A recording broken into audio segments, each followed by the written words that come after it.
እኔ ስሜ ኢብሮ ኢስማን ይባላል። ቀበሌ መታያ ዳንጌ ነው ባሉቻ ወረዳ። እኔ አንዳንድ ነገሮችን የምናገራቸው ነገር በመታያ ዳንጌ በነበረው በውሃ ችግር ህብረተሰቡ በጣም በችግር ላይ ነበር። መጀመሪያ ጥሩ አገልግሎት የሰጠ አጋጣሚ በመሃል የሆነ ችግር ገጥሞ ተበላሽቶ ነበር።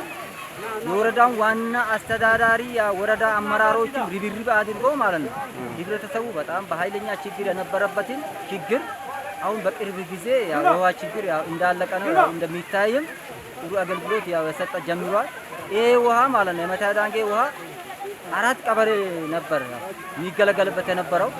4 ቀበሌ መታያ ዳንጌ፣ ጂገነላሾ፣ ገቴ በክፍል ናዱኝሎላ፣ ሄቦት መታያ እንዲሁም ያ ህብረተሰብ የተገለገለበት የነበረው ተበላሽቶ ማለት ነው በቅርብ ጊዜ ተበላሽቶ ኃይለኛ በጋ በነበረ ሰዓት ተበላሽቶ ይሄ ሰው ሁሉም ሌላ ቀበሌ ሄዶ የተገለገለበት ሁኔታ ነበር። አሁን በቅርብ ጊዜ የወረዳ አስተዳደር ወረዳዎች አመራር ዋና አስተዳዳሪም ርብርብ ተደርጎ ባለሙያው ተጠንቶ እቃው አለ የሚባል እቃ ነው አዲስ አበባ ሄዶ ተገዝቶ መጣው። ከ2 ሚሊዮን ብር በላይ እቃ አንደኛ እቃ ተገዝቶ መጥቶ አገልግሎት መስጠት ጀምሯል።